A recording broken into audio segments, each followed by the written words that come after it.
Hi everyone and welcome back. This is your unfriendly neighbor Marco, and today we're putting to the test one essential accessory for your photography and video making: ND filters. So first of all, what are ND filters? Neutral density filters. Basically, they are sunglasses for your lens. They comes in two types: fixed and variable. Obviously fixed, they stay the same shade, the same stops of dynamic range all the time, and variable ones you can turn.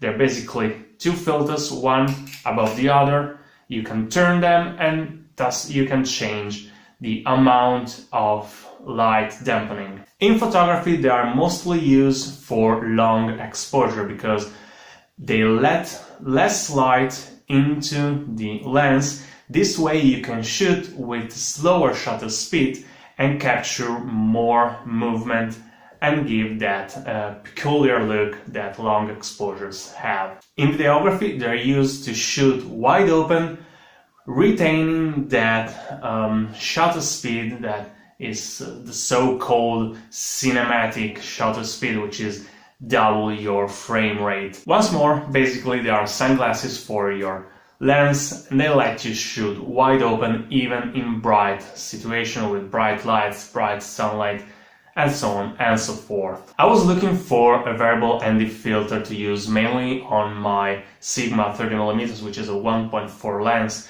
to shoot wide open in every situation. But I didn't want to invest in a very expensive filter right away because I didn't know if I was gonna use it often or not. So a couple of friends of mine told me about this company called Gobe and their filters. They are a very nice company, very eco-friendly. They plant some trees, 5 trees if I remember correctly, for every item you purchase from them. So that's really nice. The box itself is recycled cardboard. It's very nice. And inside that box, there's the filter. Well, there's actually another box, another plastic box, which is really nice, with a microfiber cloth and the filter itself. That plastic box is really nice. I brought it with me in Sweden and all around Italy all the summer, and it didn't break. It was always with me. And it's really nice, it's a really safe place to keep your filter. So, there's some dust on it. I bought it for around 25 euros. Leave the link in the description so you can check prices and all this stuff. And I must say I'm really happy with it. Even if it's a cheap filter, the build quality and the image quality, for me, it's really good. As always, I will let you judge by the clips that I will show you just in a minute. So, as I said, it's a variable ND filter, so you can turn it. I don't know if you can see, but I will put another clip. You can turn it and change the amount of light that you let in the lens. And basically, that's it. It's just two pieces of glass, turning one on the other and changing the amount of light that you let in your lens. The concept is really simple, but it's extremely useful. Let's see some clips, some images I shot with this filter in the last few months, and then we'll see what downsides this filter has.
Okay, those were some clips, some footage I shot in the last few months with the Sigma 30mm, there it is, and this Gobe filter, Gobe variable ND filter. I must say, once again, I'm very happy with this filter. It's really good, it's inexpensive, but it has a little downside.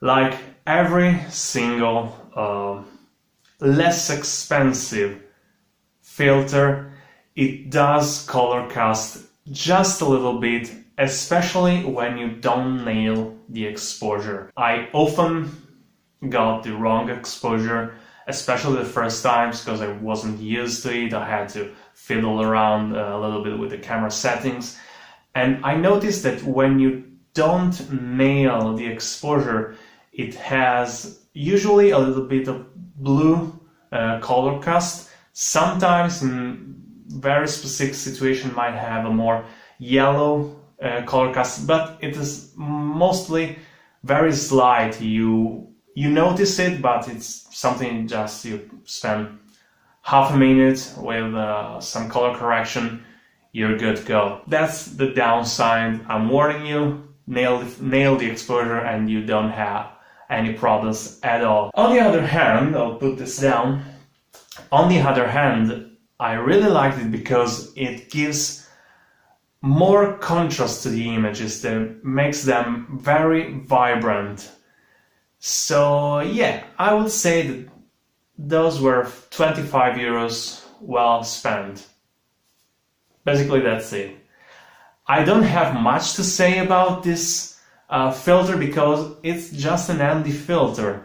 It's good, it's not expensive. If you want a super clear one that you don't have to spend not even just a second on post-processing, color correction and whatever, yeah, get a 200 euros one, don't worry, I can understand.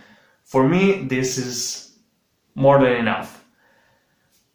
As always, I showed you some images, some footage. You decide if it's good for you or not. Link in the description. As always, I've got nothing more to say. So, thanks for watching. If you have any questions, feel free to ask in the comments below. I'll see you next time.